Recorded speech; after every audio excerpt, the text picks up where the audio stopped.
dis je suis riche. Je me suis enrichi. Je n'ai besoin de rien. Et parce que tu ne sais pas que tu es malheureux.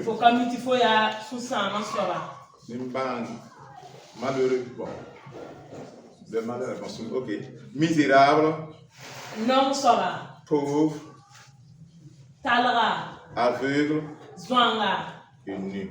La zala. Je te conseille d'acheter de moi. De l'or éprouvé par le feu. Afin que tu deviennes riche. Et des vêtements blancs. Afin que tu sois vêtu. Et que la honte de ta nudité ne paraisse pas. Et un collier. Pour oindre tes yeux. Afin que tu vois. Amen. Voici une expression aussi de l'orgueil. L'expression de l'orgueil peut t'amener à penser tu n'as besoin de rien, tu n'as besoin de personne. L'expression de l'orgueil peut fermer tes yeux au point que tu ne vois pas que tu es malheureux, que tu es aveugle, que tu es nu, et que tu es pauvre, que tu te suffis à toi-même. L'orgueil peut faire ça.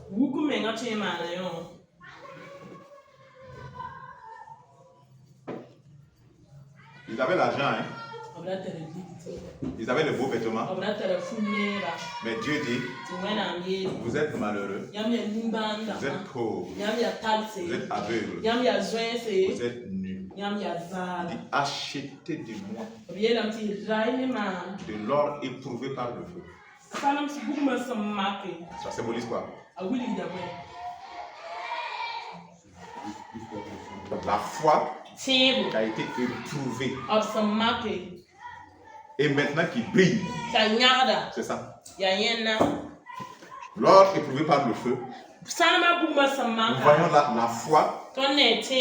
L'or est éprouvé par le feu.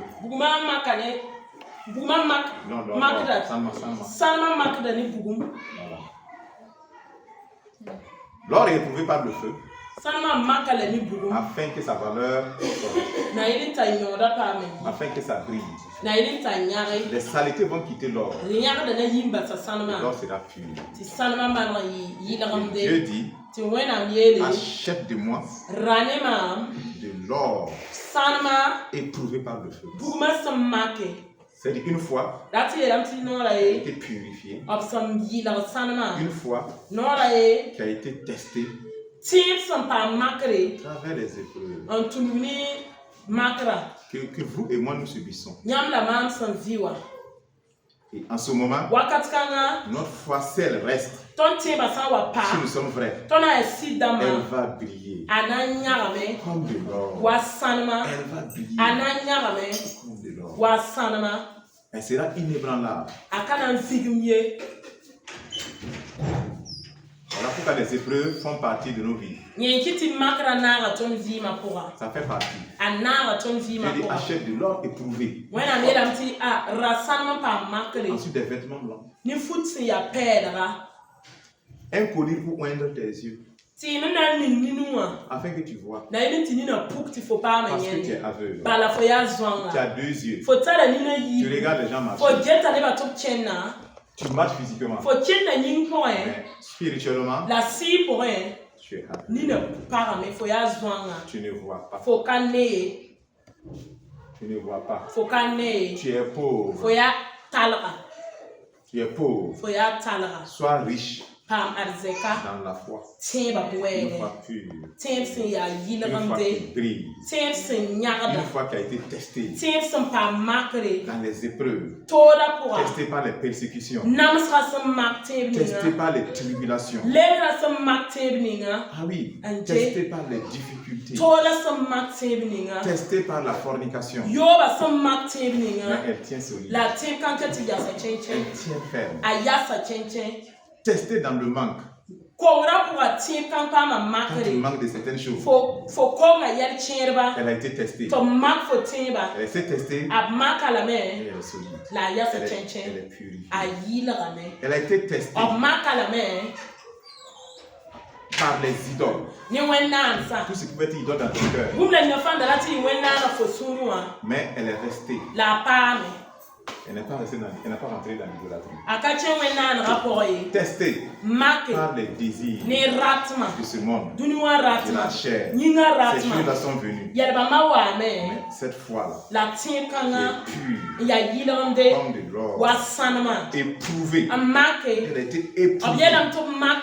Dieu dit, c'est ça, il faut acheter chez nous. C'est ça. C'est pas une femme mélangée. Elle est authentique. L'habit blanc là, il n'y a pas de point noir dessus. L'habit est totalement. L'habit est totalement blanc. Qu'est-ce qui peut salir l'habit blanc? Oui, le péché. C'est quel péché qui peut le salir? Tous les désirs du monde. Est-ce que le mensonge peut salir l'habit blanc? Le mensonge peut le salir. C'est vrai? Est-ce que la colère peut salir l'habit blanc que Jésus nous donne là?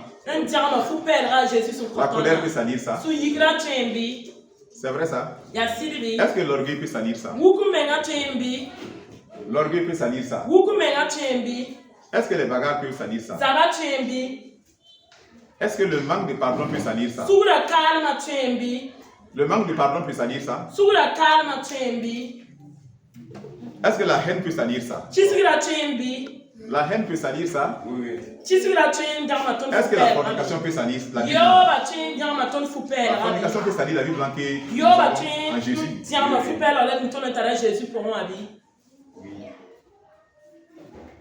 Il dit, comment on dit, des vêtements blancs. Ça veut dire quoi? Sanctificat,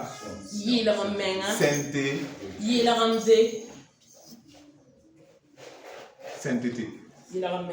Un collier pour voir. Parce que qui tu es aveugle? Tu sais? Quelqu'un qui est aveugle. L'aveugle dont je parle. Écoute bien ma fille. L'aveugle dont je parle, c'est un aveugle qui est là, qui voit la route, qui marche. C'est un aveugle qui est là. Il voit les jolies filles qui marchent. Il voit les jolis hommes qui marchent. C'est un aveugle qui est là, qui voit l'argent. C'est un aveugle qui est là, qui voit les plaisirs du monde. Il voit tout ça. Il voit les plaisirs du monde. C'est un aveugle qui voit les distractions. C'est un aveugle qui voit ses amis, ses copains, copines, ils jouent ensemble. Mais pourquoi il est aveugle? Parce que il ne voit pas les choses de Dieu. Il ne voit pas ça. La sainteté, il ne voit pas l'intérêt de la sainteté.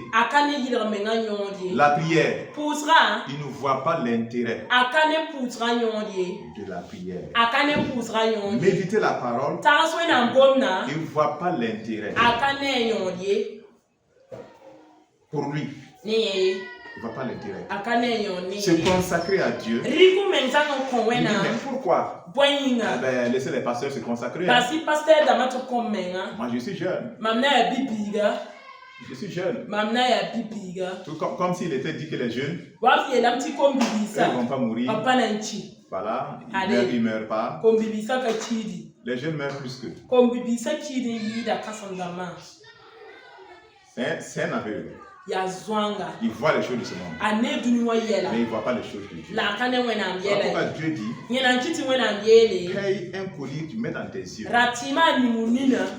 Qu'est-ce qu'il va faire? On dit, Colossiens 3 dit, regardez quoi? Regardez quoi? Les choses qui sont où? En haut. Là où Christ est assis à la droite du Père. Vous regardez ça avec quel yeux? Ce qui est en haut, on regarde avec quel yeux? Ça avec ça là? Ça ne peut pas. C'est les yeux du cœur. C'est les yeux de la foi. Quand on regarde ça, que tu vois la beauté du ciel, que tu vois la beauté de l'évangile, que tu vois la beauté de la sainteté. Ah oui, tu vois la beauté de l'humilité. Tu vois la beauté de la compassion. La compassion, c'est beau. La compassion, c'est beau. Aimer les autres, c'est beau. C'est magnifique. Tu contemples ça. La parole de Dieu. Oh, que c'est beau. La Bible dit quoi? Que c'est beau. Les pieds de qui? Ceux qui annoncent l'évangile. On dit les pieds sont comment? Les pieds sont comment? Les pieds sont comment? C'est beau. Mais ceux qui n'annoncent pas l'évangile, les pieds sont comment? Kaga. C'est pâtier. Kaga. On met beurre de qualité, ça rentre dedans, ça remplit ça.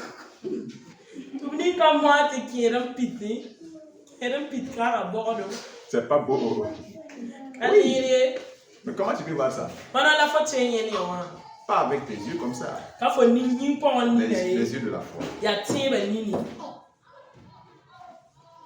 Les yeux de la foi. N'est-ce pas? Amen. Tu sais, quand tu es aveugle, ta présence ici, ça t'ennuie. Tu es ennuyé, tu dis non. Pasteur, finis la prière. On va aller. Impose-nous les mains. On va tomber et puis c'est les problèmes vont finir. Tu es ennuyé. Par même la parole de Dieu. Tu es aveugle. Tu ne vois pas. Tu es même souvent sourd. Quand tu vois, et quand tu entends, ta présence ici, frère, c'est une communion. C'est une communion. La Bible dit quoi? Que c'est beau, c'est ça? Pour des frères de demeurer où ça? Vous voyez, quand Dieu dit c'est beau, c'est avec quels yeux on regarde? On dit qu'on est assis comme ça là. Dieu dit c'est beau. C'est bon. C'est beau. C'est agréable. Et on dit quoi? C'est là-bas que Dieu déverse quoi? Il déverse quoi? Il déverse sa grâce, sa bénédiction.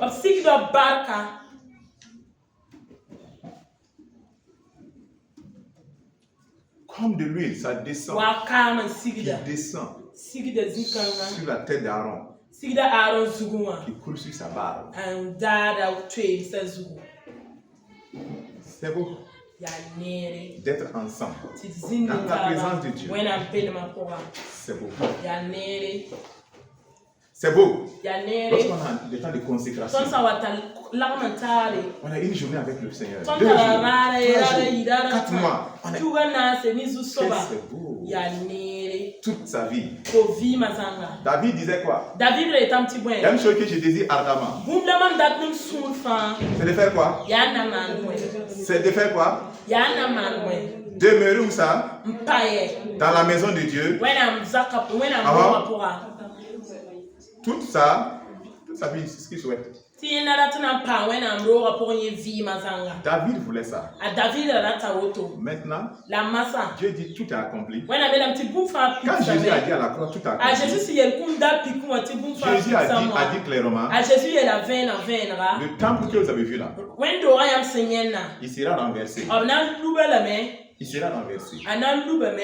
Il dit, je suis le temple. Je vais le relever en 3 jours. Et il dit que c'est nous maintenant, le temple de Dieu. Est-ce que vous voyez? David voulait demeurer dans le temple, dans la présence de Dieu. Dieu dit, c'est bon. Tout est accompli. Toi, Armand, tu ne vas plus aller demeurer dans le temple.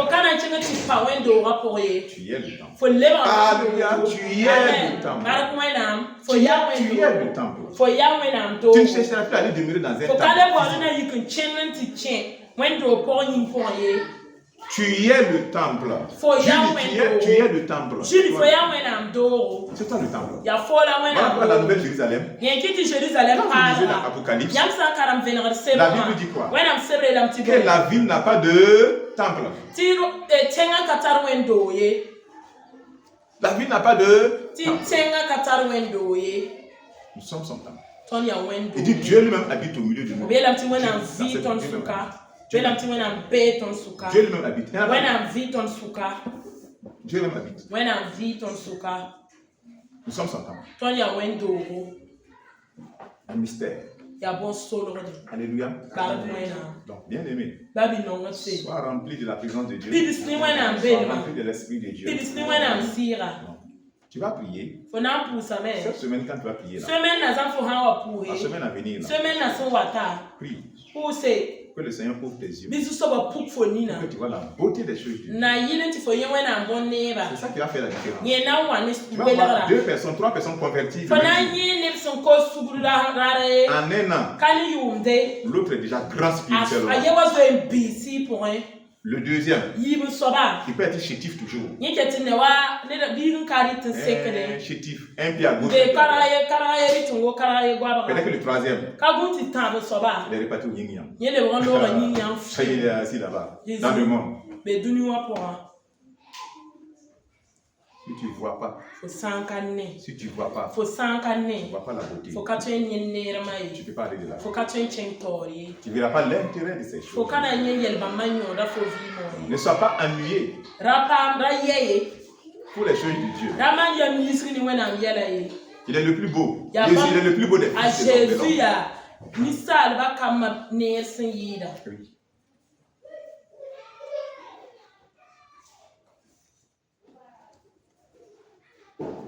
C'est une belle chose.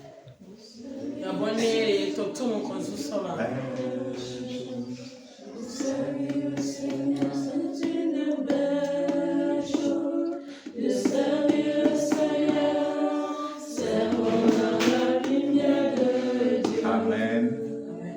Comment tu sais que c'est une belle chose? Comment tu sais que c'est une belle chose? Tu as vu? J'ai vu. Tu dois dire j'ai vu. C'est avec quels yeux tu as vu? C'est pas avec les yeux physiques. Non. Quand c'est les yeux physiques là, les yeux physiques vont voir la tête de Jean-Baptiste décapitée de côté. La tête de Jacques est décapitée au-dessus. On a fouetté pour plusieurs fois. On les mettait en prison. Frappé tout est sang. On les jette en prison. À minuit, ils sont en train de louer. Un ange descend. Le lieu tremble. Les chiens tombent.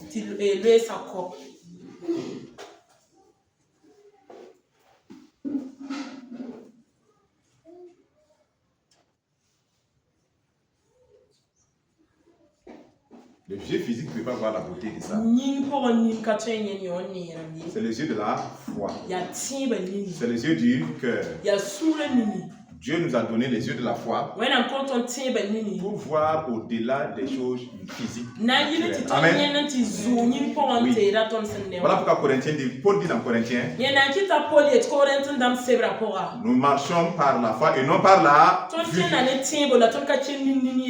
Nous ne marchons pas selon la vue, mais nous marchons par la foi.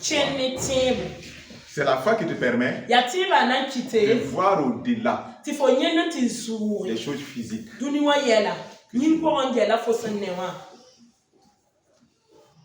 De voir que c'est une belle chose de servir le Seigneur. Si tu ne n'a pas ses yeux là pour voir. Tu verras seulement. Quand on dit les pieds qui annoncent l'évangile là, c'est beau là.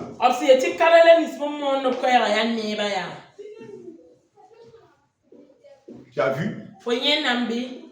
Je l'ai vu par les yeux de la foi. Amen. C'est comme ça.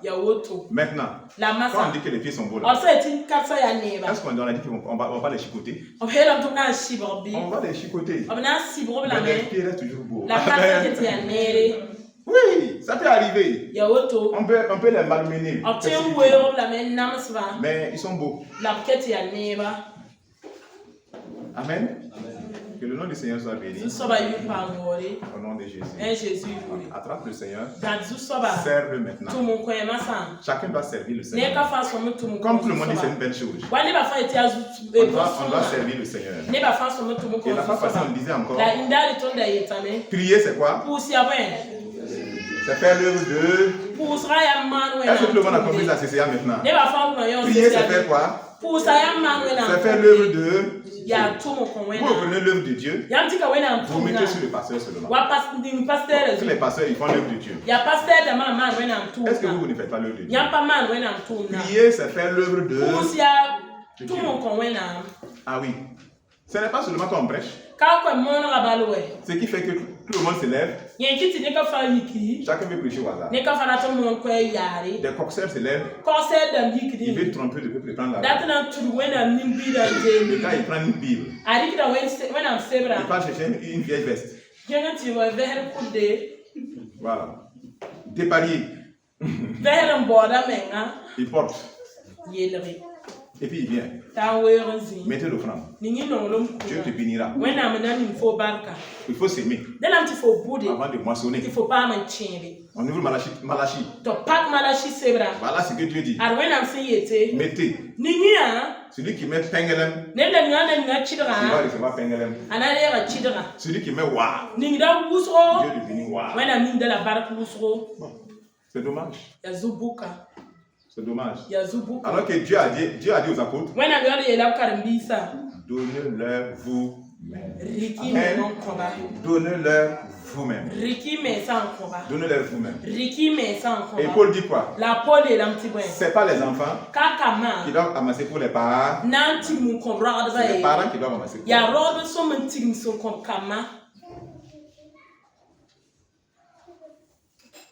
C'est pas ça.